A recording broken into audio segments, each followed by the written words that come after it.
नमस्कार,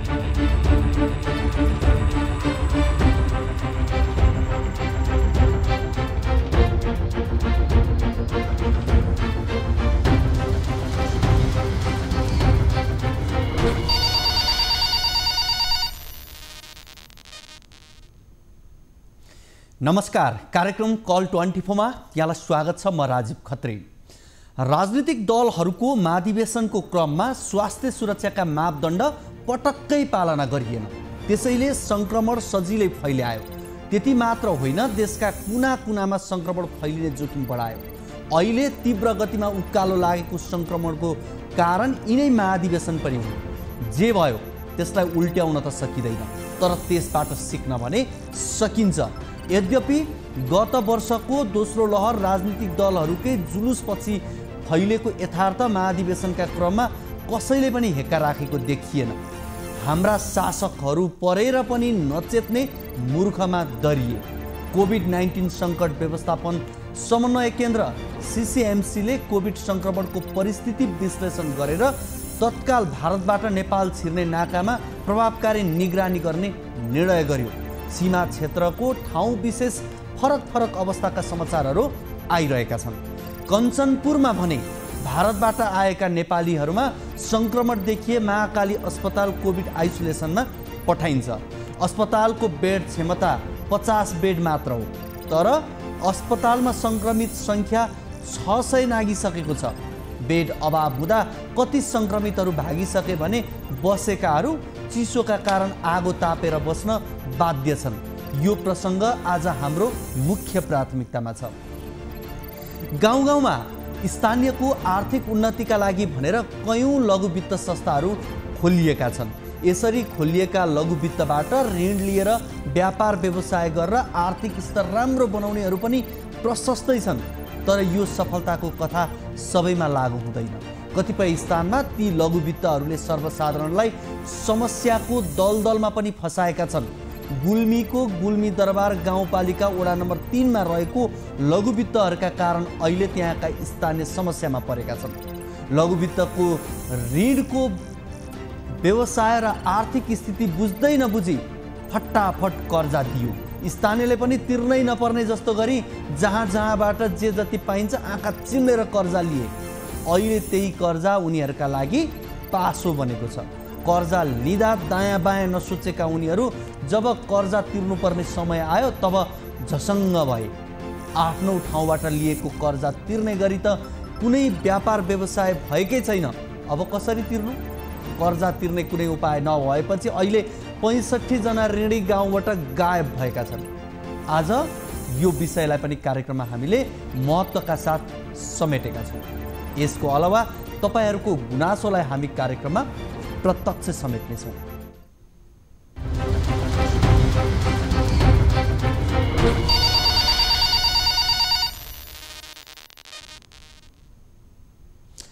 दर्शकवृन्द, हामीलाई सम्पर्क गर्नका लागि हाम्रो टोल फ्री नम्बर रहेको छ 1660 01 12 424। त्यसै गरी एनसेल नम्बर 9801 72 424 र भाइबर नम्बर रहेको छ 9884 011 037 मा हामीलाई कल गर्न सक्नुहुनेछ। तपाईलाई जुन माध्यम सजिलो लाग्छ त्यही माध्यम उपयोग गरेर कार्यक्रममा यहाँहरूले सहभागिता जनाउन सक्नुहुनेछ। आफ्नो समस्या जिज्ञासा कार्यक्रममा राख्न सक्नुहुनेछ। तपाईले राख्नुभएको समस्याको समाधान र जिज्ञासाको जवाब हामी खोज्ने प्रयास गर्छौँ। कार्यक्रमको सुरुवातमा लागौँ यो पहिलो रिपोर्टतर्फ। कञ्चनपुरमा पछिल्लो समय कोरोना संक्रमितको संख्या बढ्दै गएको छ, जसका कारण अस्पतालमा बेड अभाव हुँदा संक्रमितहरू अस्पताल बाहिर नै आगो तापेर बस्न बाध्य छन्। अस्पतालको व्यवस्थापन फितलो हुँदा संक्रमितले शास्ति खेप्नु परेको छ। कञ्चनपुरबाट टिभी जर्नलिस्ट सुरेश भट्टले पठाएको यो रिपोर्ट हेरौँ।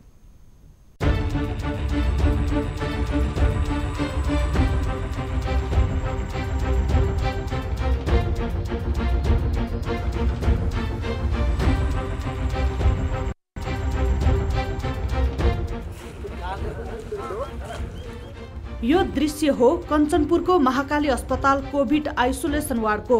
भारतबाट गड्डाचौकी नाका हुँदै स्वदेश आउनेहरूमा कोरोना संक्रमण देखा परेपछि उनीहरूलाई राख्न महाकाली अस्पतालको कोभिड आइसोलेसन वार्डमा पठाइन्छ।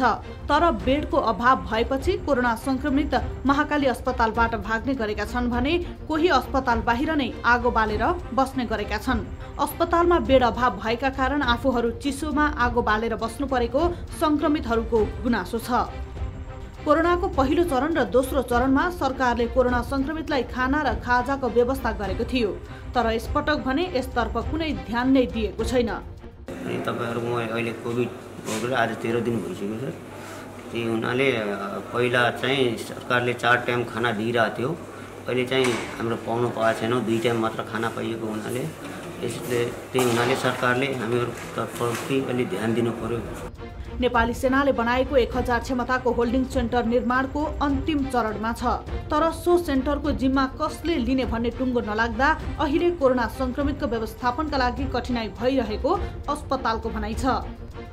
जुन हाम्रो गड्डाचौकी नाकादेखि भारतदेखि जुन आउने सङ्ख्या थियो त्यो दिन प्रतिदिन बढी हुँदै गएको र हाम्रो महाकाली अस्पतालको जुन आइसोलेसन सेन्टर जुन 50 बेडको त्यो फुलफिल भइसकेको भरिसकेको अवस्था र अहिले जुन हाम्रो प्रतिदिन 100 भन्दा बढी जुन हाम्रो लक्षण नदेखिएको तर कोभिड पोजिटिभ आएको जुन आइराख्नु भएको छ उहाँहरूलाई हामीले राख्ने व्यवस्था नभएर अहिले पछाडि पनि देख्न सक्नुहुन्छ। यसमा अहिले मान्छेहरू ठाउँ नभएर हामीले बाहिर राखेको छ। कञ्चनपुर जिल्लामा हाल 600 जना भन्दा बढी सक्रिय कोरोना संक्रमितहरू रहेका छन्, तर अस्पतालमा संक्रमित राख्ने क्षमता भने 50 बेड मात्रै छ। दर्शकवृन्द, हामीले यो कञ्चनपुरमा पछिल्लो समय कोरोना संक्रमितको संख्या बढ्दै गएको र जसका कारण अस्पतालको बेड अभाव हुँदा संक्रमितहरू अस्पताल बाहिर नै आगो तापेर बस्न बाध्य भएको यो रिपोर्ट यहाँहरू बीच राख्यौँ। यति बेला हामीसँग कञ्चनपुरका प्रमुख जिल्ला अधिकारी रामप्रसाद पाण्डे हुनुहुन्छ, उहाँसँग हामी संक्षिप्त कुराकानी गर्छौँ। प्रमुख जिल्ला अधिकारीज्यू, यहाँलाई कार्यक्रम कल 24 मा स्वागत छ। हस्, धन्यवाद। यहाँ र यहाँका श्रोताहरूलाई तर्फबाट नमस्कार। हजुर, हामीले यो भर्खरै कार्यक्रममा एउटा रिपोर्ट प्रसारण गऱ्यौँ जुन चाहिँ कञ्चनपुर अस्पतालमा बिरामीहरूको जुन सीमा नाकामा संक्रमितहरू भेटिन्छन् उनीहरूलाई अस्पताल लगिन्छ र अस्पतालमा राखिएका बिरामीहरूको सङ्ख्या अधिक हुँदा बेडको अभाव भयो र बिरामीहरू आगो तापेर बस्नु परेको अवस्था हामीले यहाँ देखायौँ पनि। यो अवस्थालाई न्यूनीकरण गर्न सकिन्छ सकिँदैन, यो अवस्था किन यस्तो भयो यसपटक केही जानकारी यहाँले गराइदिनुहुन्छ? हस्, धन्यवाद। हजुर, यहाँले विविध कुराहरू राख्नुभयो होला। म त धेरै टाढा भावनाले यहाँले प्रस्तुत गरेका विषयहरू त्यहाँ त मैले देख्न सुन्न पाइनँ। तैपनि हामीले यो गड्डाचौकी नाकामा धेरै अगाडिदेखि 2-3 महिना अगाडिदेखि नै रेगुलर नेपालभित्र प्रवेश गर्नेहरूको एन्टिजेन टेस्ट गर्ने, हेल्थ डेस्क राखेर उनीहरूको हेल्थका अरू विविध कुराहरू पनि चेक गर्ने गरेका छौँ। त्यसरी पोजिटिभ भएर आइसकेपछि अहिले पछिल्लो पटक धेरै सङ्ख्यामा आउने गरेको हुनाले हाम्रा पुराना आइसोलेसनका जुन बनाएको थियौँ तिनीहरू तत्त्वत रूपमा पहिले प्रयोग भइसकेको हुँदाखेरि हस्पिटलमा रहेको 50 बेडको आइसोलेसनमा हामीले पठाउने गरेका छौँ त्यहाँबाट। हजुर, त्यसपछि त्यो आइसोलेसनबाट नगरपालिका गाउँपालिकाका वडाध्यक्ष अथवा मेयर साहबहरूले होम आइसोलेसनमा पठाइदिनलाई सिफारिस गरेपछि फेरि उहाँहरू सुरक्षित रूपमा होम आइसोलेसनमा जाने प्रक्रिया निरन्तर चलिरहेछ। त्यसले गर्दाखेरि अहिले एकछिनको लागि आउँदाखेरि चाहिँ त्यहाँ धेरै जम्मा देखिन्छ होइन, त्यसपछि चाहिँ उहाँहरू होम आइसोलेसनमा जानुहुन्छ। त्यसरी चलिरहेछ अहिलेसम्मको प्रक्रिया। र हामी यहाँलाई फेरि मैले थप जानकारी के दिउँ भने हामीसँग करिब 300 बेडको होल्डिङ सेन्टर करिब तयारी अवस्थामा हामीले प्रयोग गर्न सक्ने अवस्थामा छ, जुन नेपाली सेनाले बनाएको हो। नेपाली सेनाले बनाएको, नेपाल सरकारले नेपाली सेना मार्फत बनाएको त्यो होल्डिङ सेन्टर चाहिँ हामीले प्रयोग गर्नलाई र त्यसको व्यवस्थापनको लागि नेपाल सरकारसँग निर्देशनको लागि अनुरोध गरेर पठाएको थियौँ। मलाई लाग्छ अहिले पछिल्लो पटक नेपाल सरकारले प्रदेश सरकारको नेतृत्वमा त्यसलाई व्यवस्थापन गर्ने भनेर पठाएको छ। त्यो पठाइसकेपछि अब तुरुन्तै केही दिनमा त्यसलाई कसरी व्यवस्थापन गर्ने भनेर प्रदेश सरकारबाट आउँछ भन्ने मेरो चाहिँ विश्वास छ, किनभने मैले सम्पर्क गरिरहेको छु उहाँलाई, यो छिटो चाहिँ हामीले सञ्चालन गर्नु पर्यो भनेर। र लगत्तै हामीले अब अस्पतालमा बिरामी सङ्केत नदेखिएको बिरामीहरू सङ्क्रमितहरू त्यहाँ लैजाने होइन कि होल्डिङ सेन्टरमा लगेर राख्ने, सङ्केत देखिएका बिरामी अलि चेपिएका मान्छेहरूलाई मात्रै हस्पिटलमा पुर्याउने गरी व्यवस्थापन गर्ने क्रममा छौँ हामीले। सर, अब यहाँले जसरी बताउनु भयो करिब 1000 क्षमताको बन्दै गरेको, त्यसमा 300 चान्चुनको अहिले बस्न मिल्न सक्ने होल्डिङ सेन्टर तयार भएको भनेर यहाँले बताउँदै गर्दा अब कोरोनाको ग्राफ जुन तरिकाले बढिसकेको छ यो त एउटा लेभलमा पुग्दै गइसकेको छ। अब दिनानुदिन के अब यो 1 हप्ता पछाडि त विज्ञहरूको कुरा मान्ने हो भने घट्न चाहिँ बरु सुरु हुन्छ कि भने जस्तो देखिन्छ। यो बेलामा यो प्रयोग आउन सकेन भने र अहिलेसम्म यो कसले सञ्चालन गर्ने भन्ने पनि विवादै रहनु, तर यहाँले अहिले प्रदेश सरकारले सञ्चालन गर्ने भनेर भन्नुभयो, तर अब प्रदेश सरकारले कहिले जिम्मा लिने, कहिले सञ्चालन गर्ने एउटा यो चाहिँ समस्या देखियो है सर? यसो छ, अब प्रदेशमा पनि म पनि सँगै गएर मुख्यमन्त्रीज्यूले नै यी विविध कुराहरूलाई लिएर सुदूरपश्चिमको कोरोनाको सङ्क्रमित र यी व्यवस्थापन होल्डिङ सेन्टर यहाँको पनि कैलालीको पनि विषयमा उहाँले पनि राखेर इनिसिएसन लिएर छलफल गराउनु भएको थियो र म पनि 2-3 पटक छलफल भइसकेँ। अब त्यसलाई चाहिँ बेडहरू पनि तयार भइसकेको, अब त्यहाँभित्र बिरामी बस्दाखेरिको आवश्यकीय केही सामान र त्यहाँ हेर्ने व्यवस्थापन कसले गर्ने भन्ने विषय मात्रै रहेछ। त्यो पनि 1-2 दिनमै टुङ्गिन्छ भन्ने मेरो चाहिँ विश्वास छ। यो अहिलेको जुन सक्रियता, जुन गतिविधि बढिरहेछ सरकारी पनि प्रदेशको पनि, त्यसले चाहिँ तुरुन्तै निर्णय गर्छ भन्ने बुझाइ छ मेरो चाहिँ। अब यहाँले अघि भन्नुभयो जसरी अस्पतालमा पठाइन्छ त्यहाँ केही समय रहन्छन् र त्यहाँबाट स्थानीय तह, वडा अध्यक्ष या जनप्रतिनिधिलाई जिम्मा लगाएर पठाइन्छ, उहाँहरूको सिफारिसका आधारमा उहाँलाई पठाइन्छ भन्नुभयो। तर हामीलाई टिभी जर्नलिस्टले बताउनु भएअनुसार अस्पतालमा जाने र अस्पतालमा बस्ने ठाउँ नभइसके कतिपय त त्यहीँबाट भागेर जाने अवस्था पनि देखियो भनेर भन्नुभएको छ। के हो सर? अब यसो छ, मैले साथीहरूले भन्नुभएको कुराहरूमा त्यसरी भन्ने भन्दा पनि अस्पतालको पछाडिको अलिकति पर्खाल अर्को बाटो विस्तारको क्रममा चाहिँ भत्किएको कारणले सम्भावना देखिन्छ भन्ने चाहिँ हो होइन। हामीले त्यही हिसाबले सुरक्षाकर्मी थप गरेर त्यता जान नसक्ने अवस्था चाहिँ तयारी गरेका छौँ र निरन्तर सँगै पनि छौँ र त्यो पर्खाल बनाउन भनेर नगरपालिका नगर विकास समितिसित हामीले अनुरोध गरेर त्यो पनि अब छिटै तारबार के हुन्छ छिटो गरेर बनाउने त्यो पनि बनाउँदैछौँ हामी, त्यसमा पनि दृष्टि पुर्याइरहेको छौँ। पर्खाल भत्किएको कारणले उहाँहरूले त्यसो भनिरहनु भएको भन्ने मलाई लाग्छ। अब यसैसँग जोडिएको अर्को विषय, जस्तो गएको वर्ष पहिलो चरण र दोस्रो चरणमा चाहिँ सङ्क्रमितहरूलाई त्यसरी अस्पताल लगेर राखिसकिसकेपछि उनीहरूलाई खान बस्न त्यहाँको व्यवस्था राम्रो गरिएको थियो, 4 पटकसम्म खानका लागि व्यवस्था गरिएको थियो, तर यसपटक चाहिँ त्यो अवस्था रहेन भनेर बिरामीले गुनासो गरेका छन्। अब अधिकांश बिरामीहरू बिहान आएर साँझ जाने र फेरि भोलि हाम्रो अर्को लिएर आएर गर्ने गरेको हुनाले र एकैचोटि चाप चाहिँ करिब चाहिँ 100 जनाको सङ्ख्यामा त्यहाँ हुँदाखेरि नभएको पनि हुनसक्छ होइन। अब लामो समय त्यहाँ चाहिँ बसिरहनु भएको बिरामीहरूलाई अब अलिकति केही सङ्ख्यामा हुनु होला, उहाँहरूको त्यस्तो छैन होला। त्यहाँ नयाँ आएर जाने निस्कनेहरूको समय हुन्छ नि, हजुरको आउँदाखेरि कोही बिहान 9 बजे बिहान 6 बजे आउने एउटा टिम हुन्छ उता बोर्डरबाट, एउटा 9 बजे आउँछ, अर्को 12 कि 1 बजीतिर आउँछ, अनि 2 बजीतिर आउँछ। त्यस्तोको त विविध पर्न गएको हो कि सर? अब हामी त्यसो हुन सक्छ। हजुर अन्त्यमा मैले यहाँसँग मेरो अन्तिम जिज्ञासा, जस्तो अहिले पछिल्लो समय भारतमा कोरोना सङ्क्रमितहरूको सङ्ख्या बढ्दै जाँदा कोरोनाले त्यो ग्राफमा उकालो लाग्दै गर्दा नेपाल फर्किने सङ्ख्या, त्यसमा पनि सुदूरपश्चिम र विशेष गरी यो कर्णाली भेगतिर जुन नेपालीहरू भारततर्फ बढी काम गर्न जानेहरूको सङ्ख्या नै बढी छ र यिनै नाका प्रयोग गरेर उनीहरू नेपाल भित्रिन्छन्। अहिले पछिल्लो अवस्था कस्तो रह्यो सर यो पटक? यसो छ, यो पटक पनि उहाँहरू आउनुभयो अब नेपालमा आफ्नो देशमा उता अप्ठ्यारो परेपछि अथवा नियमित रूपमा आउनुभयो। नियमित रूपमा आउँदाखेरि उहाँहरू बिरामी भएर फर्केर आएको भन्दा पनि आफ्नो फर्कने बेलामा सेड्युलमा फर्कनु भएको छ, तर सङ्केत कुनै नदेखिए पनि हामीले बोर्डरमा त्यो चेक गर्ने एन्टिजेन चाहिँ लगातार गरिरह्यौँ। त्यो गरिरहेपछि उहाँहरू देखिएको कारणले पनि हामी कहाँ आइरहनु भएको होइन। बिरामीहरू धेरै देखिएको, हामीले कहिल्यै छोडेनौँ चेक गर्नलाई। त्यो पक्ष चाहिँ हामीले राम्रो गरेको भन्ने लाग्छ। हामीले भ्याक्सिन पनि नलगाएकोलाई निरन्तर लगाइदिइरह्यौँ बोर्डरमा बसेर। अब एउटा त्यसरी उता बढ्दाखेरि पक्कै पनि हामी कहाँ बढेर आएको, उता जति बढ्दै गयो हामी कहाँ आउने व्यक्तिहरूमा पनि त्यो चाहिँ बढ्दै आयो। एउटा कुरो त्यसलाई त हामीले कसो गरेका थियौँ भने यहाँ ल्याएर हस्पिटल ल्याएर आइसोलेसनमा राखिसकेपछि घरका मान्छेहरू अथवा नगरपालिकाहरूको जिम्मा लगाएर सुरक्षित रूपमा लैसकेपछि ऊ घरमा के हुने हो भने वरिपरिका पनि थाहा पाउने भयो कि यो बिरामी हो, यो घरमा यस्तो सङ्क्रमित मान्छे छ, यसलाई त्यहाँ सुरक्षित राख्नुपर्छ भन्ने सबै समाजले थाहा पाउने भयो। तर हामीले के चाहिँ गरेनौँ भने पूर्वतिरबाट जस्तै अब विविध कार्यक्रमहरू भयो, ती कार्यक्रमबाट फर्केर आइसकेका मान्छेहरूको चाहिँ चेक भएन। ती सबै गाउँमा प्रवेश भइसकेपछि गाउँबाट चाहिँ अर्को बिरामीहरू निस्किया भन्ने हाम्रो चाहिँ अलिकति अनुभूति छ अलि पछिल्लो पटक।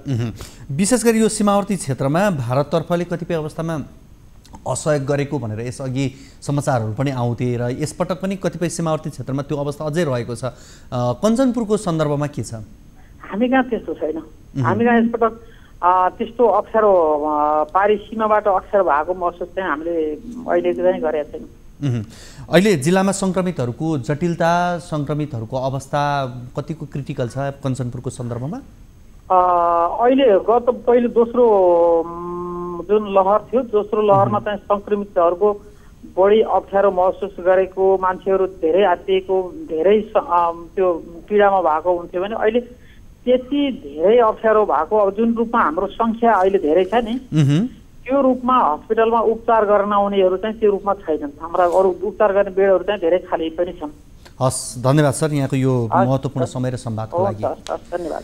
हामीसँग हुनुहुन्थ्यो कञ्चनपुरबाट प्रमुख जिल्ला अधिकारी रामप्रसाद पाण्डे हुनुहुन्थ्यो र हामीले उहाँसँग कञ्चनपुरको विशेष गरी महाकाली अस्पतालमा सङ्क्रमितहरूको सङ्ख्या अत्याधिक भएको करिब 600 भन्दा बढी, तर बेड 50 बेड मात्रै हुँदा बिरामीहरू आगो तापेर बस्नुपर्ने अवस्था यो चिसोको समयमा भन्ने जुन समस्या थियो यससँग सम्बन्धित भएर उहाँसँग कुराकानी गऱ्यौँ र हामीले पछिल्लो समय सीमा नाकाका सन्दर्भमा पनि देशका विभिन्न स्थानबाट हाम्रा टिभी जर्नलिस्टहरू मार्फत पनि कुराकानी गरिरहेका छौँ, त्यहाँका रिपोर्टहरू प्रसारण गरिरहेका छौँ। त्यसै गरी हामीले सीमा नाका केन्द्रित भएर कुराकानी पनि गरिरहेका छौँ र कञ्चनपुरको अवस्था पनि त्यही हो। विशेष गरी सीमा नाकाबाट नेपाल भित्रनेहरूको सङ्ख्या र त्यहाँ कोभिड भएका मान्छेहरूलाई महाकाली अस्पतालमा पठाइन्छ।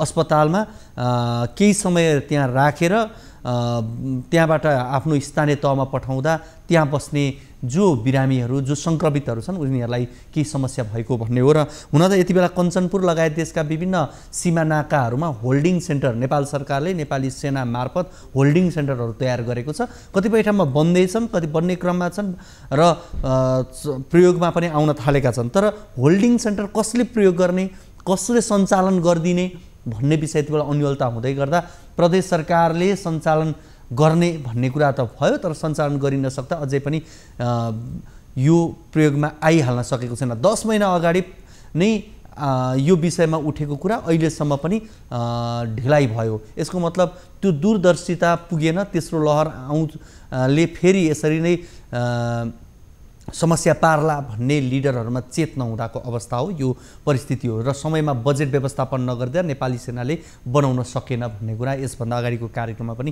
हामीले यहाँहरू बीच राखेकै हौँ। यति बेला भने हामीसँग कोही दर्शक हाम्रो फोन सम्पर्कमा जोडिनु भएको छ, उहाँसँग कुराकानी गर्छौँ। हजुर नमस्ते। नमस्ते हजुर, कहाँबाट को बोल्दै हुनुहुन्छ?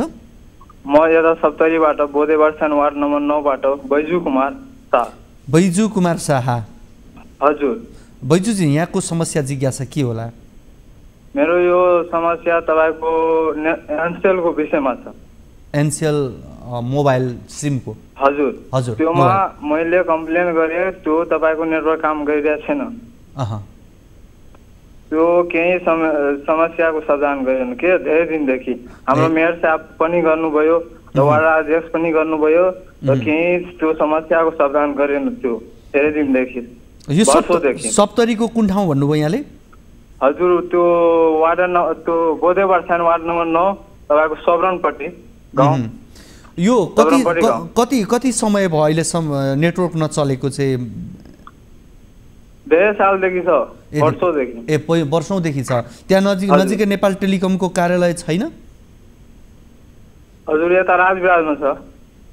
हजुर हजुर राजविराजमा छ। नारायणघाटमा छ त्यहाँबाट? होइन राजविराज। राजविराजमा। हजुर। अनि तपाईहरुले त्यहाँ समस्या राख्नुभयो कि राख्नु भएन? समस्या राख्छु भने भन्छ 20 जनाको सिग्नेचर चाहियो र नम्बर चाहियो मलाई अनि सिग्नेचर चाहियो अनि हामी कसरी त्यो 20 जनाको सिग्नेचर त्यसको प्रब्लम होइन एनटीसी को नेटवर्कमा चाहिँ समस्या हैन त एनटीसी को होइन एनसीएल को एनसीएल को चाहिँ समस्या हो ए भनेपछि मैले त त्यही भएर नेपाल टेलिकम भनेर मैले सोधेँ यहाँलाई ठिकै छ एनसीएल को चाहिँ एनसीएल को कार्यालय पनि राजविराजमा मात्रै हो राजविराजमा कार्यालय छ त्यहाँ नजिकै टावर चाहिँ कहाँ छ तपाईलाई थाहा छ त्यहाँ नजिकै टावर चाहिँ कहाँ राखिएको छ धेरै उता बोधेवर्षमा राखेको त्यहाँ धेरै 10 किलोमिटर पर्छ एनसीएल को प्रयोगकर्ता धेरै हुनुहुन्छ त्यहाँनिर तपाईहरु हजुर हजुर ए हुन्छ हामी एनसीएल पनि टावर लगाउने बेला छैन त्यो एनसीएलले अनि मैले यस्तो हामी एनसीएल का प्रतिनिधि त्यहाँका जो प्रतिनिधि हुनुहुन्छ उहाँसँग हामी कुराकानी गर्ने प्रयासमा छौँ उहाँको फोन उठेको छैन भन्ने मैले जानकारी पाइरहेको छु फेरि पनि हामी प्रयास गरिरहेका छौँ अब गाउँपालिका तपाईको गाउँपालिका कि नगरपालिका भन्नुभयो यहाँले नगरपालिकाबाट पनि यो समस्या चाहिँ राख्नु भएको छ गएर हजुर नगरपालिकाको जनप्रतिनिधिहरूले पनि गएर एनसीएल को कार्यालयमा गएर भन्नु भएको छ हैन भनेको छैन ए अघि मैले त्यही तपाईले भन्नुभयो भने जस्तो लागिरहेको थियो त्यही भएर मात्रै सोधेको मैले तपाईलाई ठीक छ अब मेयर साहबले भन्नुभएको थियो ए मेयर साहबले लेटर पठाएको थियो हाम्रो नगरपालिकाको अनि मेयर साहबले लेटर पठाउँदा उहाँहरूले के प्रतिक्रिया दिनुभएछ केही भन्नु भएन छ हैन भन्नुभएको छैन ए केही पनि जानकारी अहिलेसम्म आएको छैन हैन ठीक छ तपाईसँग हामी यहाँ दोहोरो कुराकानी गराउन सक्छौं कि भनेर हामी प्रयास गरिरहेका छौं त्यही भएर पनि तपाईसँग म अलिकति कुराकानीलाई यो लम्ब्याउने प्रयास पनि गरिरहेको छु र तपाई चाहिँ के गर्नुहुन्छ म एउटा त्यो विद्यार्थी हुनुहुन्छ हजुर 11 क्लासको 10+2 को अनि तपाईहरुको के साइन गराएर ल्याउनु भनेर भन्नुभएको हो हजुर 20 जनाको साइन गराएर लान सक्नु भएन हैन त ए किन 20 जनाको के त्यो चाहिँ एनसीएल को कार्यालयले 20 जनाको हस्ताक्षर गरेर ल्याउनु भनेको हो ए अनि तपाईहरुले किन त्यो चाहिँ किन मागेको रहेछ अनि तपाईहरुले किन लान सक्नु भएन के भयो त फेरि हैन त उताको हाम्रो एरियाको त्यो उता इन्डियन टावर त्यो नेटवर्क चलाउँछ के एयरटेल चलाउँछ अनि त्यो एनसीएल को यति प्रिफर गर्दैन एनसीएल चाहदैन तिनीहरु अनि हामीलाई चाहियो चाहदै छु हामीहरु यता नेपालमा पर्दैछ हामी यो तपाईहरुको अहिले तपाईले फोन गर्नुभएको ठाउँ चाहिँ सीमावर्ती क्षेत्र पर्छ हजुर सीमामा धेरै टाढा छ ए सीमामा पर्दैन ए अब एकपटक तपाईहरुले 20 जनाको हस्ताक्षर गरेर लग्दियो भने त हामी टावर राख्दिन्छौँ भन्नुभएको रहेछ एकचोटि त टावर राख्नु भएको हुन्थ्यो नि उहाँसँग हामी कुराकानी गर्दै थियौँ यसको अर्थ चाहिँ के पनि थियो भने हामी एनसीएल का कोही प्रतिनिधिसँग कुराकानी गर्दै गर्दा उहाँसँग दोहोरो कुराकानी गरौँ भन्ने कुरा थियो ठीक छ बैजु शाहजी यहाँले फोन गरिदिनु भयो र आफ्नो समस्या राखिदिनु भयो यस सम्बन्धमा हामी बुझ्ने प्रयास पनि गर्छौँ र कतिपय अवस्थामा तपाईले कार्यक्रममा यसरी विषय उठान गर्दै गर्दा त्यो आफैमा पनि समाधान खोज्ने बाटो पनि बन्छ भन्ने हामीलाई लाग्छ किनभने टेलिभिजन मार्फत प्रसारण भइसकेपछि सम्बन्धित निकायले का प्रतिनिधिहरूले पनि हेरिरहनु भएको हुन सक्छ र उहाँहरूले यस कुरालाई बुझेर निर्णय काम प्रक्रिया अगाडि बढाइदिन पनि सक्नुहुन्छ र यहाँहरूलाई यति समस्या हो भनेदेखि त उहाँहरूले एउटा तपाईलाई सायद त्यो प्रक्रियाको लागि केही उहाँहरूलाई सहज होस् भन्नका लागि हुन सक्छ तपाईले 20 जनाको एउटा हस्ताक्षर लगेर बुझाइदिनु भयो भने अझ त्यो सजिलो पनि हुन्थ्यो त्यो पनि एउटा अवस्था चाहिँ रह्यो तपाईहरुका लागि बाटो रहेछ ठीक छ हामी यो विषयमा पछिल्ला कार्यक्रमहरुमा पनि बुझ्ने प्रयास गर्छौं कार्यक्रम कल 24 मा छौं हामी र हामी तपाईकै समस्या जिज्ञासाहरुमाथि केन्द्रित रहेर कुराकानी गर्छौं र तपाईको जुन कुनै समस्या जिज्ञासाहरु छन् भने कार्यक्रममा यहाँहरुले राख्न सक्नुहुनेछ विशेष गरी हामीले नम्बरहरु यहाँहरुलाई उपलब्ध गराइरहेका छौं हाम्रो टोल फ्री नम्बर रहेको छ 166001 12424 एनसीएल नम्बर 980157 72424 र भाइबर नम्बर 9884011037 मा हामीलाई कल गर्न सक्नुहुनेछ तपाईलाई जुन माध्यम सजिलो लाग्छ उपयोग लाग्छ त्यही माध्यम मार्फत यहाँहरु आउन सक्नुहुनेछ उपयोग गर्न सक्नुहुनेछ हामीले यहाँलाई विभिन्न माध्यमहरु दिइरहेका छौं र कार्यक्रम कल 24 मा हामी कुनै धेरै ठूला राजनीतिक विषयका कुराकानी गर्दैनौं यसमा हामी आम मानिसका आम नागरिकका कुराकानी गर्छौं अझ भनौं हामी तपाईँका समस्यामाथि केन्द्रित रहेर कुराकानी गर्छौँ। तपाईँले भोगिरहेका तपाईँका व्यक्तिगत समस्या, तपाईँका सामाजिक समस्या, तपाईँले समाज वरपर देखिरहनुभएका भोगिरहनुभएका समस्याहरूमाथि नै केन्द्रित रहेर हामी कुराकानी गर्छौँ र तपाईँले राख्नुभएको समस्या जिज्ञासाहरूमाथि केन्द्रित रहेर हामी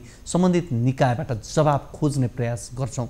र यो प्रत्यक्ष प्रसारण भएको हुँदा तपाईँहरूले कार्यक्रममा समस्या राख्दै गर्दा कतिपय अवस्थामा हामीले तत्काल जवाब खोज्न सक्दैनौँ, तर त्यसलाई हामी पछिल्ला कार्यक्रमहरूमा समेट्दै लान्छौँ र हामी हाम्रा टिभी जर्नलिस्टहरू मार्फत ती समस्याहरूमाथि फेरि उठान गर्नका लागि र सम्बन्धित ठाउँबाटै यसका जवाब खोज्ने प्रयासहरू हामी गरिरहेका हुन्छौँ। आज पनि कार्यक्रममा राखिएका रिपोर्टहरू कतिपय अवस्थामा तपाईँ दर्शकहरूले नै हामीलाई फोन मार्फत टिपाउनुभएका विषयहरूमा पनि राखिरहेका हुन्छौँ र भने कतिपय अवस्थामा स्थानीय स्तरबाट हाम्रा टिभी जर्नलिस्ट मार्फत पनि जवाब खोज्छौँ र हामीलाई धेरै दर्शकहरूले यो कार्यक्रम अवधिभन्दा अन्य समयमा पनि फोन गरेर समस्या राख्नुहुन्छ र त्यसलाई हामीले टिपोट गरेर राखेको हुन्छौँ र कार्यक्रम अवधिमा हामी आफै फोन गरेर पनि तपाईँको समस्यालाई हामीले लिइरहेका हुन्छौँ। मैले जानकारी पाइरहेको छु त्यस्ता धेरै दर्शकहरू हुनुहुन्छ जसले कार्यक्रममा फोन गर्नुहुन्छ र समस्या राखिसकिसकेपछि राख्नुभएको हुन्छ। हामीले फोन गर्छौँ र उहाँहरूको फोन उठ्दैन भन्ने पनि मैले जानकारी प्राप्त गरेको छु। तपाईँले समस्या राखिसकेपछि न्युज 24 टेलिभिजनमा आफ्नो नम्बर छोड्नुहुन्छ र हामीले त्यो नम्बरमा फोन गर्दा तपाईँहरूको फोन उठेन भने त्यो पनि हाम्रो लागि कहिलेकाहीँ समस्या हुन्छन्। त्यसकारण तपाईँले समस्या राख्नु भइसकिसकेपछि र आफ्नो कार्यक्रम अवधिमा फोन आउँछ कि भनेर तपाईँ आफू पनि चनाखो भने हुनुपर्छ। त्यो भइदिनु भयो भने अझ सजिलो हुन्छ र कार्यक्रम कल 24 चाहिँ यस्तो कार्यक्रम हो जहाँ तपाईँ दर्शक र हामी बिचको सहकार्यमा हामीले यो कार्यक्रम तयार गरेका हुन्छौँ। हामीले कुनै अघि पनि भने मैले कुनै राजनीतिक ठुला विषयहरू हामी कार्यक्रममा समेटिरहेका हुँदैनौँ। आम मानिसको समस्यामाथि केन्द्रित रहेर नै हामी जवाब खोज्ने प्रयास गर्छौँ। हामीलाई विशेष गरी कार्यक्रममा धेरै व्यक्तिहरूले फोन गर्नुहुन्छ र उहाँका समस्याहरू भनेका वैदेशिक रोजगारसँग सम्बन्धितहरू धेरै समस्याहरू आउने गरेका छन् र हामीले ती विषयहरूलाई पनि कार्यक्रममा प्राथमिकताका आधारमा राख्दै पनि लगेका छौँ। हिजो अस्तिका कार्यक्रमहरूमा पनि हामीलाई कतिपय दर्शकहरूले फोन गरेर वैदेशिक रोजगारमा ठगिएका विशेष गरी बिचौलियाहरू जो लाई पैसा दिँदा उनीहरूबाट पैसा खाइदिएका कुराहरू धेरै आउने गर्छन् र यसमा पनि हामीले सम्बन्धित निकायबाट जवाब खोज्ने प्रयास गर्छौँ। विशेष गरी मेन पावर कम्पनीहरूबाट हामीले जवाब खोज्ने प्रयासमा त्यो सफल बन्न सकेको हुँदैन, तर हामी सम्बन्धित निकायसम्म पनि पुर्याउने प्रयास गर्छौँ। यति बेला हामीसँग कोही दर्शक फेरि फोन सम्पर्कमा जोडिनु भएको छ। हजुर नमस्ते। नमस्ते सर। हजुर कहाँबाट को बोल्दै हुनुहुन्छ? म सिन्धुलीबाट रमेश कुमार विश्वकर्मा। सिन्धुलीको सिन्धुलीगढी भन्नुभयो? सिन्धुली नेपाल थोकबाट रमेश विश्वकर्मा। नेपाल थोकबाट रमेश विश्वकर्मा। हजुर सर। के छ तपाईँको समस्या जिज्ञासा के होला रमेशजी? मेरो समस्या भन्दा चाहिँ जस्तो तपाईँको यो जुन भाडा दरहरू चाहिँ अलिकति आफ्नै तरिकाले लिदिने होइन, अनि गाडीमा यात्रा गर्दाखेरि तपाईँको कतिपय ठाउँमा चाहिँ अब आफ्नै मन लाग्दी अब आफ्नै हिसाबले भाडाहरू लिने तरिका त्यस्तो भयो। अनि त्यही भएर हजुर मार्फत चाहिँ यो कुरो मैले यहाँ टिभी हेर्दै थिएँ अनि यो कुरो राख्न मन लागेर राखेको। जस्तो तपाईँले अब नेपाल थोकबाट हुनुहुन्छ, यो सम्भवतः तपाईँले धुलीखेल खुरकोट यो उसकै बाटोको कुरा गर्न खोज्नुभएको होला हो? हजुर। बर्दिवासकै के छ ठ्याक्कै भनिदिनुहोस् त, कस्तो समस्या हो, कस्तो कस्तो भोग्नु परेको छ? यहाँनिर चाहिँ तपाईँको ठाउँ ठाउँमा अब जस्तो हामी यहाँको बासिन्दाहरूलाई चाहिँ अब ठाउँमा जानु पर्दाखेरि एक त गाडीको समस्या, गाडी चाहिँ नरोक्ने होइन, अनि त्यसपछि गएर फेरि तपाईँको भाडा दर पनि जस्तो अब कतैबाट अलिकति चढिरहँदाखेरि त्यहाँबाट केही अलिकति माथि आउँदाखेरि पनि त्यो अब लापरवाही तरिकाले भाडाहरू चाहिँ असुल गर्ने त्यस्तो समस्याहरू चाहिँ हल्का देखिराखेको छ सर। अनि यसको लागि के गर्न सकिन्छ, यसको समाधानहरू के छ? भाडाको रेट दर त्यति नै हो कि न हामीलाई चाहिँ अब तपाईँको माथि नै यति छ उति छ, कहिले पेट्रोलको भाउ यस्तो बढेको छ भन्ने हिसाबले त्यो गइराखेको छ। अनि त्यो हुनाले अब के हो यसको लागि भनेर अनि कल गरेको। अब यो चाहिँ तपाईँको छोटो दूरीका लोकल गाडीहरू चाहिँ सञ्चालनमा छैनन् यस क्षेत्रमा? छोटो दूरीको गाडी भन्नाले तपाईँको यो एउटा नेपालको यो खुरकोट भन्ने चाहिँ अब तपाईँको एउटा हाइवे नै पर्छ होइन। अनि हाइवे पर्दाखेरि हजुरको यहाँबाट चाहिँ अब यो पूर्वतिर जाने पश्चिमतिर जाने अब अलिकति लामो दूरीको यातायातहरू चल्ने भएको कारणले यहाँनिर अब जस्तो हामी यहाँबाट चाहिँ अब जो लोकल हुनुहुन्छ उहाँहरूलाई चाहिँ गाडी रोक्दिएनन्। हजुर गाडी पनि अनि नरोक्ने, त्यसपछि गएर तपाईँको भाडा चाहिँ तपाईँको गाडी रोकिहाले पनि भाडा दर चाहिँ अलिकति आफ्नै हिसाबले चाहिँ गर्ने। जस्तो तपाईँ नेपाल थोकबाट खुरकोटसम्म जानु पर्यो भने कतिसम्म भाडा लिने गरेका छन्? यहाँबाट तपाईँको उहाँसम्म जानु पर्दाखेरि चाहिँ सर कहिले 100 देखि अब त्यस्तै 50 देखि 100 को बिचमा 100 देखि 150 पनि त्यो चाहिँ कहिले पनि फिक्स नहुने कि रेट हो। यहाँबाट यहाँसम्म जाँदा चाहिँ यति रेट हो भनेर कहिले पनि फिक्स नहुने कि यसमा चाहिँ तपाईँको ठ्याक्कै कहिले अलिक बढी पनि लिदिन सक्ने, कहिले अब जस घटी त लिँदै लिँदैन सकेसम्म बढी नै लिदिने त्यस्तो चाहिँ अलिकति बनिराखेको छ। ठ्याक्कै दूरीको हिसाबले कति किलोमिटर पर्छ? दूरीको हिसाबले हजुरको त्यस्तै होला नेपाल थोकबाट 10-15-20 किलोमिटर जस्तो पर्नु सक्छ, त्यति पर्छ होला सायद होइन। 15-20 हामी प्रमुख जिल्ला अधिकारी कसैसँग यो विषयमा कुराकानी गर्न सकियो भने सिन्धुलीका हुन सक्छ जस्तो मलाई लाग्छ। हामी त्यो प्रयास गर्छौँ किनभने अब यो सिन्धुली जिल्ला अन्तर्गतकै रहेको कारणले गर्दा पनि अब यो अहिले तपाईँहरू यो यात्रा गर्नु पर्यो त्यो आसपास जानु पर्यो भने चाहिँ लामो दूरीका गाडी जुन त्यो बाटोमा चल्छन् तिनै गाडीमा मात्रै यात्रा गर्नुपर्ने बाध्यता छ है तपाईँहरूको?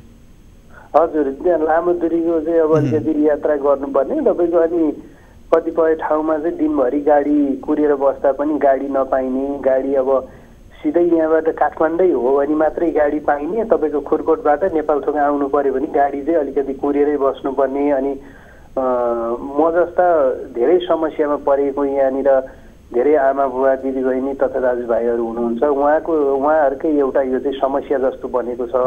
आँगनबाट गाडी चल्छ तर चढ्न भने गाह्रो छ। गाह्रो छ। अनि अब एकैचोटि काठमाडौँ हो अथवा कतै हो भने चाहिँ गाडीमा चढाउने होइन। अनि त्यसपछि केही कथामाले चढाइहाले पनि भाडा दर चाहिँ अलिकति बढी चाहिँ लिने त्यस्तो चाहिँ प्रविधिहरू छ सर। अनि के गर्न सकिन्छ यस्तो? अब हामी जनताहरू सधैँ यस्तै मारमा बसिराख्ने हो कि अब हाम्रो लागि केही छ, अब अलिकति निकायहरू केही कुरोहरूको चाहिँ उ छ कि भनेर अनि कल गरेको सर मैले।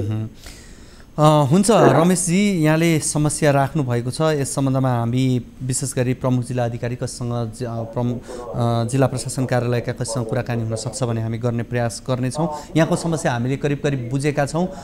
हामी कार्यक्रम हेर्दै गर्नुहोला। हामी यो बिचमा हामी त कुराकानी भयो भने जस्ताको तस्तै हामी राखिदिनेछौँ।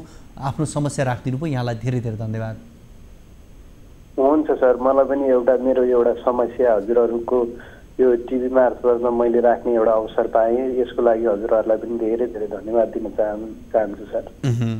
हामीसँग हुनुहुन्थ्यो सिन्धुली स्थित नेपाल थोकबाट रमेश विश्वकर्मा र उहाँले विशेष गरी त्यस क्षेत्र भएर विशेष गरी धुलीखेल बर्दिवास सडक खण्ड अन्तर्गत बिपी हाइवेमा धेरै गाडीहरू गुड्छन्, तर स्थानीयहरू भने घर आँगनबाटै गाडी गुडे पनि त्यसलाई सहज रूपमा एक ठाउँबाट अर्को ठाउँमा असहज भएको जानका लागि, त्यो मात्रै होइन भाडा दर पनि अत्याधिक भएको भनेर उहाँले जानकारी गराउँदै हुनुहुन्थ्यो र समस्या राख्दै हुनुहुन्थ्यो। यो विषयमा हामी आज सम्भव भयो भने आजै नभए पछिल्ला कार्यक्रमहरूमा थप जोड्ने प्रयास गर्नेछौँ।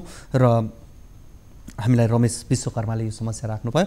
यो रमेश विश्वकर्माले राख्नुभएको समस्या उहाँको मात्रै होइन, यो प्रतिनिधि समस्या हो। हामीले भन्ने गरेका छौँ कहिलेकाहीँ तपाईँले आफूले भोग्दै गरेको समस्या राख्दै गर्दा त्यो एउटा प्रतिनिधि समस्या बन्न सक्छ र धेरैका लागि त्यो समस्याको समाधान खोज्ने बाटो बन्न सक्छ।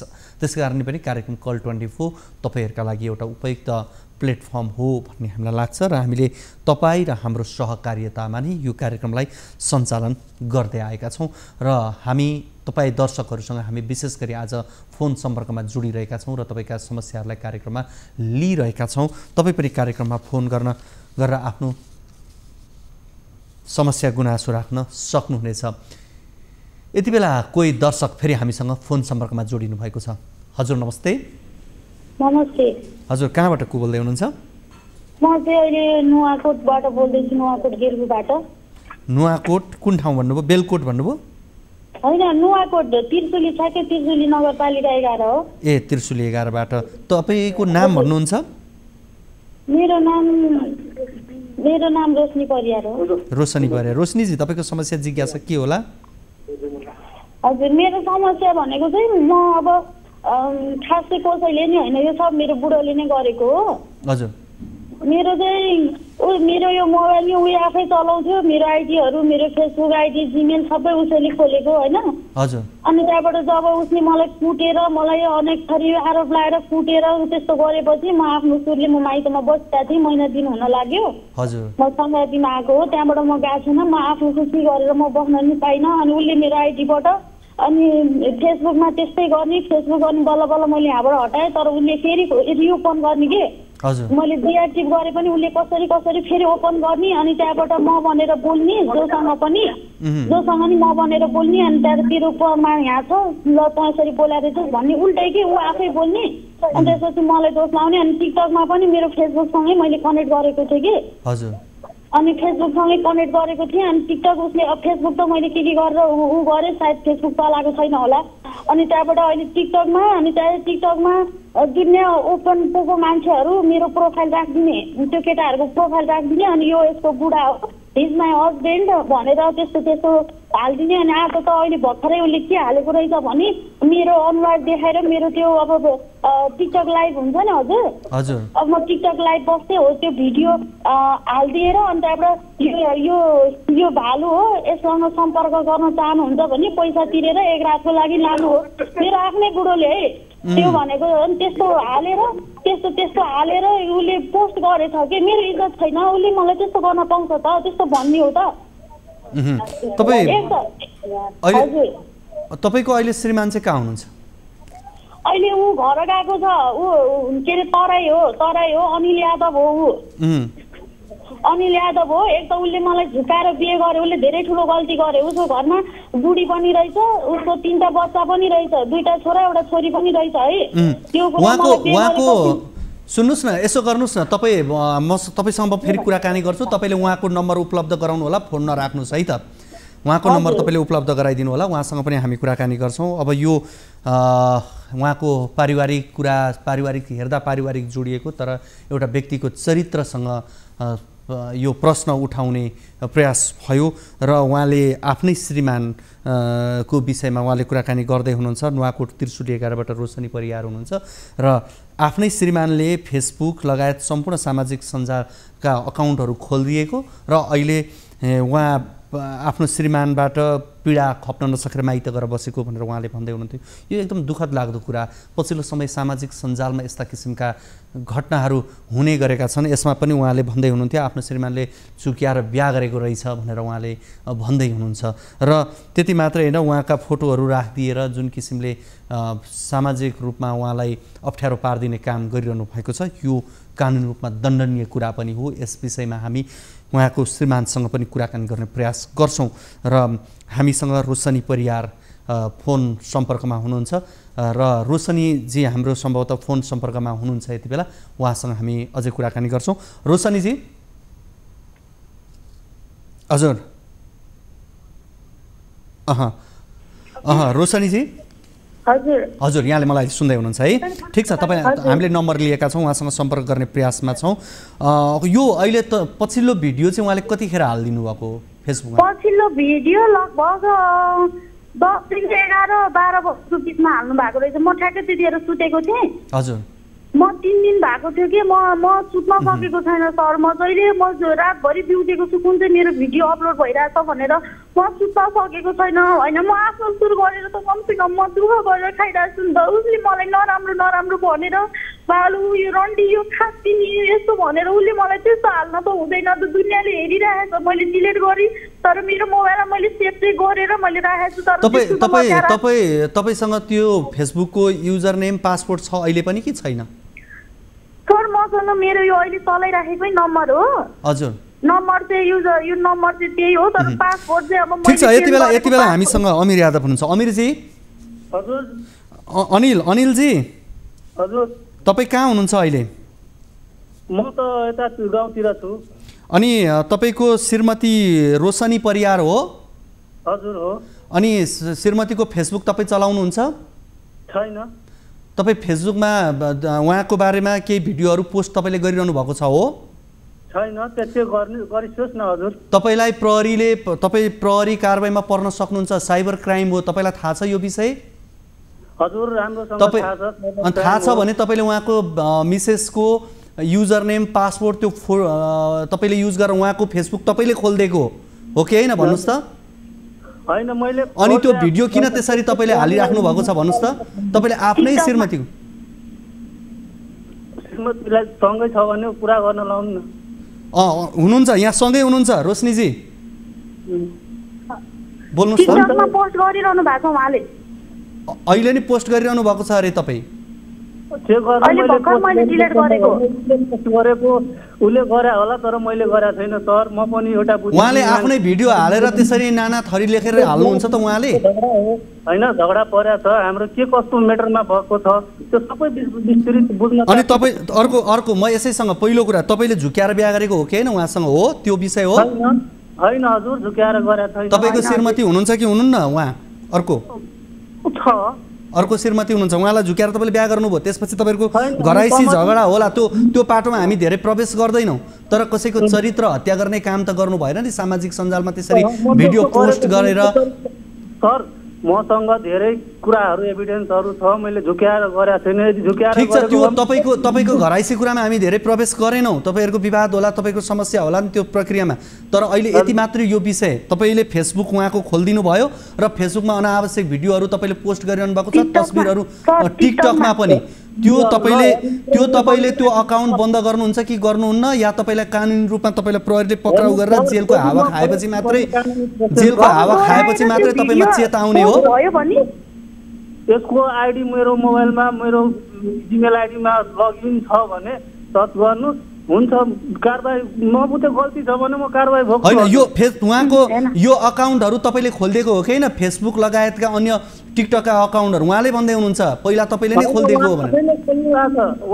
मलाई केही थाहा छैन सर। सबै उसैलाई हो मेरो मोबाइल उ आफै अठ्याएर बस्ने हो। अनि त्यहाँबाट उ आफैले अहिले यस्तो नराम्रो तपाईँ आफै भन्नु न। सुन्नुहोस् न तपाईँ म एउटा कुरा भन्छु तपाईँ कसैसँग कन्भर्सेसन गर्नुहुन्छ र त्यो कन्भर्सेसन गरेको कुरा उहाँलाई यसरी कुरा भयो योसँग तेरो यस्तो रहेछ भनेर तपाईँले भन्नुभएको हो कि होइन उहाँलाई? हेर्नु सर नभए तपाईँले कसरी हेर्नुभयो त उहाँको अकाउन्टमा के आयो के कसले के मेसेज पठायो भन्ने कुरा कसरी थाहा पाउनुभयो तपाईँले? मलाई उसले जो मान्छेले व्यथा पोखाएको थियो उ मान्छेले फोन गरेर तपाईँले उहाँ रोशनीजीलाई मेसेज आएको कुरा तपाईँले कसरी थाहा पाउनुभयो भन्नुहोस् त पहिला?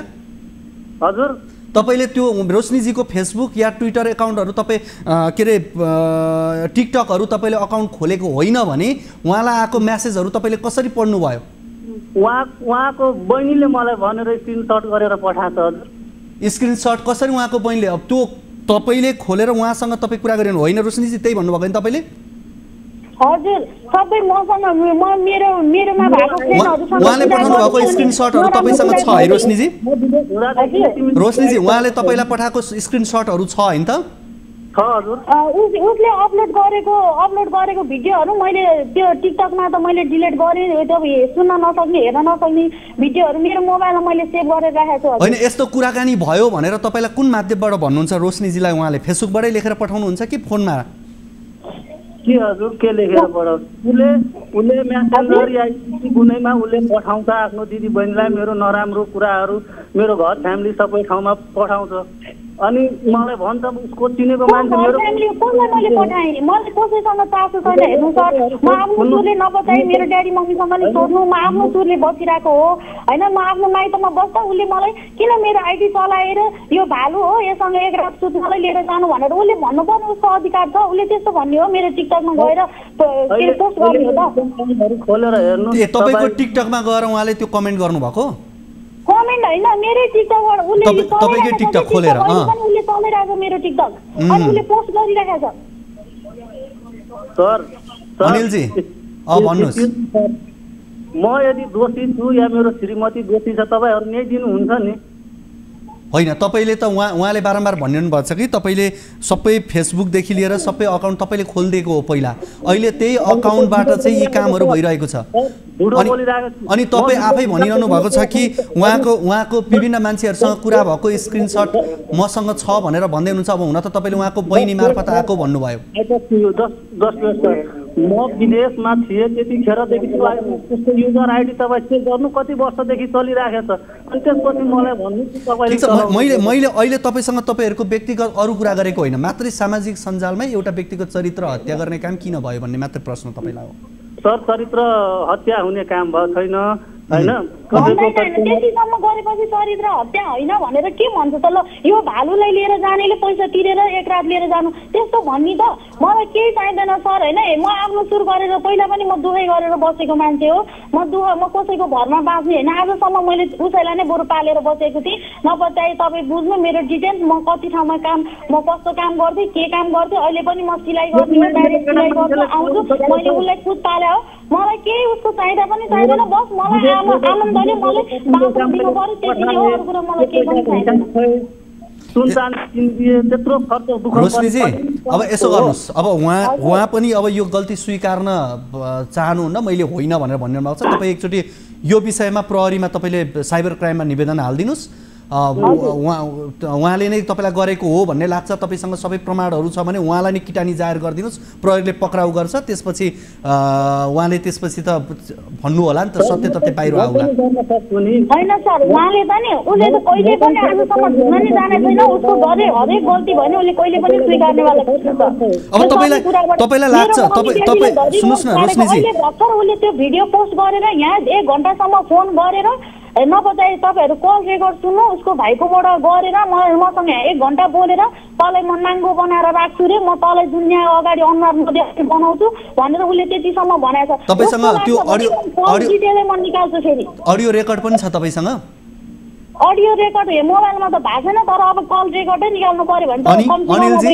अनिलजी गल्ती छ भन्ने तपाईहरु पनि अलि बुझि अनिलजी अडियो रेकर्ड उहाँले जुन तरिकाले भनिरहनु भएको छ त्यो त आखिर तपाईँ त्यसरी पनि त कुरा त गर्नु हुँदो रहेछ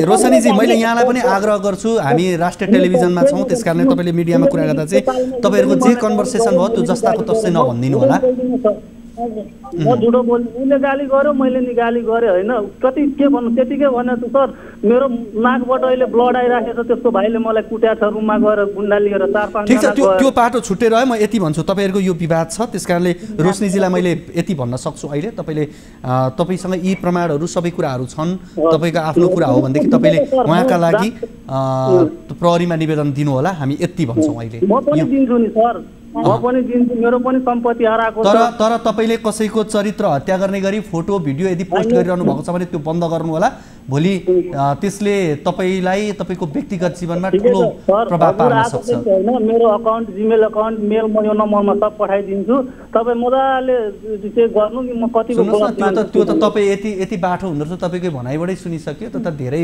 माध्यम हुन्छन् हेर्नुस् तपाईकै डिभाइसबाट खोल्नु पर्छ भन्ने छैन त्यस्ता डिभाइसहरू धेरै हुन्छन् हेर्नुस् अहिले उहाँको भनाइले हामीले यति मात्रै भन्न सक्छौं सम्पूर्ण फेसबुक पहिला तपाई राम्रो सम्बन्ध हुँदा खोलिदिएको पनि तपाईले नै हो तपाईकै हातमा सबै कुरा थियो त्यसकारणले तपाईले नै यो गर्नु भएको हो भन्ने उहाँको कुरा हो र यस विषयमा हामी पछि फेरि थप केही भएमा हामी कुराकानी गर्ने छौं रोशनीजी यति अहिले तपाईलाई हामी भन्छौं प्रहरीमा उजुरी चाहिँ तपाईले दिनु होला हिंसा सहेर बस्नु पक्कै राम्रो होइन ल ठिकै छ राम्रो होइन सर मलाई त्यस्तो भन्ने हुने थिएन कि म तर म झुन्डेरै मर्ने स्थिति आयो नि त सर म झुन्डेरै मर्ने स्थिति आयो नि त यसले मलाई त्यस्तो गर्यो भने मलाई मारेर के भयो मलाई सिटी स्क्यान भएको छ मुख फुटेको छ रोशनीजी हालेको त हामी मर्दिन्छु अनि त्यसपछि रोशनीजी ठिक छ तपाईँ म यति भन्छु यहाँलाई रुएर कुनै समाधान हुने कुरा होइन तपाईँले एकपटक प्रहरीमा उजुरी चाहिँ पहिला गरिहाल्नुहोस् है हुन्छ प्रहरीमा उजुरी गरिहाल्नु होला तपाईँले यहाँले हस् यहाँलाई धन्यवाद हामीसँग हुनुहुन्थ्यो नुवाकोट त्रिशुलीबाट रोशनी परियार सामाजिक सञ्जालबाट हुने विकृतिका घटनाहरू हामीले धेरै सुनेका छौँ र रोशनी परियार जसले हामीलाई नुवाकोटबाट फोन गर्नुभयो उहाँको आशंका आफ्नो श्रीमानमाथि नै छ र श्रीमानले नै पहिला फेसबुक अकाउन्ट खोलिदिएको र टिकटक अकाउन्ट खोलिदिएका कारणले गर्दाखेरि उहाँलाई समस्या भएको हो भनेर उहाँले भन्दै हुनुहुन्थ्यो र आफ्नो श्रीमान र उहाँ बीच जे जस्ता विवादहरू भए र त्यो विवादमा जे जस्ता कुराहरू त्यहाँ प्रयोगमा भाषा शैलीका प्रयोग भए उहाँले रोशनीजीले त्यो भाषा शैली यहाँ जस्ताको तस्तै राख्नुभयो र हामीले त्यो विषय अब उहाँले बोलिसकेपछि अब त्यसलाई हामीले तत्काल रोक्न सकेनौँ तर ठिकै छ हामीले उहाँले आफ्नो आक्रोश उहाँले जे समस्या भोगिरहनु भएको थियो उहाँले त्यो जस्ताको तस्तै यहाँ कार्यक्रममा लाइभमा राख्नु भएको हो र यो प्रत्यक्ष कार्यक्रम भएका कारणले गर्दा त्यसलाई हामीले कुनै सम्पादन या उ गर्न भने सकेनौँ त्यसप्रति भने हामी क्षमा प्रार्थी छौँ दर्शकवृन्द कार्यक्रम कल 24 मा छौँ हामी तपाईँ के समस्या गुनासो लिइरहेका छौँ यति बेला हामीसँग कोही दर्शक फेरि फोन सम्पर्कमा जोडिनु भएको छ उहाँसँग कुराकानी गर्छौँ हजुर नमस्ते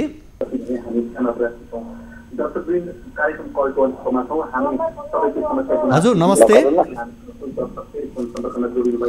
उहाँले फोन टेलिभिजन खोलेर हामीसँग कुराकानी गर्दै हुनुहुन्छ जस्तो छ त्यस कारणले उहाँसँग अहिले हामी कुराकानी गर्न सक्दैनौँ फेरि पनि पहिला टेलिभिजन अफ गरेर टेलिभिजनको साउन्ड म्युट गरेर आउन उहाँलाई अनुरोध गर्छौँ र टेलिभिजनमा आफ्नो आवाज कस्तो आउँदो रहेछ भनेर सुन्न पनि मन लाग्ला स्वाभाविक पनि हुन सक्ला तर कार्यक्रममा भने लाइभ कार्यक्रममा यो समस्या हुन्छ त्यसैले यहाँलाई हामी कार्यक्रममा कुराकानी गर्दै हुनुहुन्छ भने कम्तीमा टेलिभिजनको साउन्ड चाहिँ म्युट गरिदिनु होला त्यो भयो भने कुराकानी गर्न अलिक सजिलो हुन्छ यति बेला फेरि कोही दर्शक आउनु भएको छ हजुर नमस्ते हजुर नमस्ते हजुर कहाँबाट को बोल्दै हुनुहुन्छ म स्याङ्जाबाट हजुर स्याङ्जा कुन ठाउँबाट हुनुहुन्छ स्याङ्जा ठुलाडीबाट तपाईँको नाम भन्नुहुन्छ मेरो नाम गोपी परियार गोपी परियार हजुर गोपीजी यहाँको समस्या जिज्ञासा के होला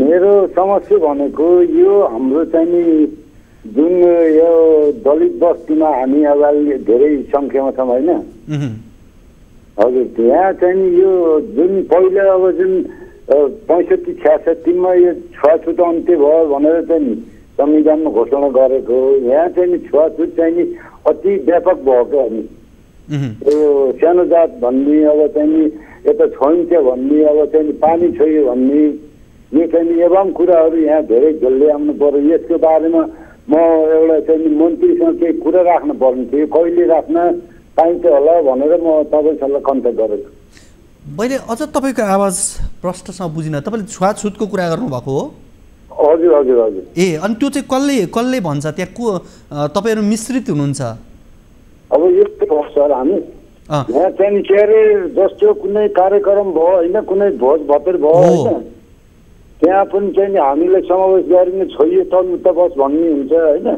पानी छोइयो भन्ने हुन्छ एवं कुराहरू हुन्छ यहाँ होइन अब त्यहाँ गएर हामीले चाहिँ खाएर भाँडा धुन पर्ने हुन्छ स्थिति त्यस्तो चाहिँ छ यो ठाउँमा यति यो तनहुँको सिमाना र स्याङ्जाको सिमानामा बस्छु म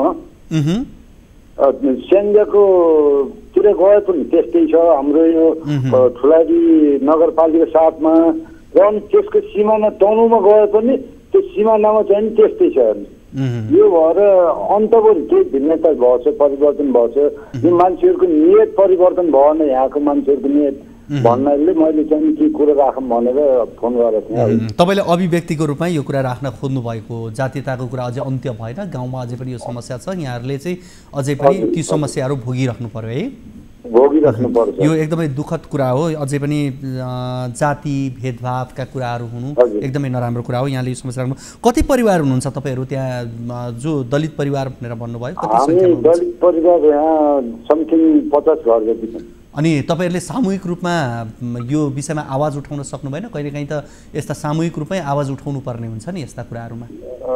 हजुर सर, सामाजिक रूपमा आवाज उठाए पनि यहाँको के छ त भन्दाखेरि यहाँको चाहिँ यो माहौल कस्तो छ भन्दा अब चाहिँ तल्लो जाति भनेर बसिसकेको मान्छे फेरि माथिल्लो हिस्सामा जाँदाखेरि यहाँ धेरै नै द्वन्द्व गर्न पर्ने, धेरै नै समस्या नै झेल्न पर्ने। हुन्छ गोपीजी, यसो गरौँ, यहाँले यो समस्या राख्नु भएको छ जातीयता सम्बन्धी। हाम्रो टिभी जर्नलिस्ट मार्फत यो विषयमा हामी आगामी कार्यक्रममा जोड्ने प्रयास गर्नेछौँ। यो जातीयतासँग सम्बन्धित यहाँले विषय उठाउनु भएको छ। यहाँको नम्बर पनि पक्कै हामीलाई दिनुभएको होला। यहाँको नम्बर छ, हामीलाई उपलब्ध गराउनु भएको छ।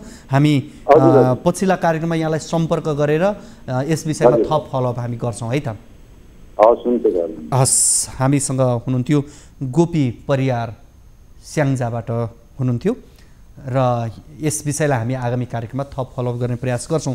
आज एउटा विषय भने बाँकी नै थाँती नै रह्यो, जुन मैले यहाँलाई सुरुमै गरेको थिएँ। हामीले गुल्मीको यो लघुवित्तले डुबाएको सन्दर्भ र धेरै घर परिवारहरू गाउँ छोडेर हिँड्न बाध्य भएको प्रसङ्ग, यो विषयलाई हामी भोलिका कार्यक्रममा समेट्नेछौँ। आज हामीले उठाएको विषय र तपाईँ दर्शकहरूले फोन गरेर समस्याहरू राख्नुभयो, कतिको समाधान खोज्न सक्यौँ, कतिको बाँकी छ, त्यसलाई पछिल्ला कार्यक्रमहरूमा जोड्दै जानेछौँ। आजको कार्यक्रमको निर्धारित समय भने सकिसकेको छ। भोलिका कार्यक्रमहरूमा अन्य विषयहरू लिएर आउनेछौँ।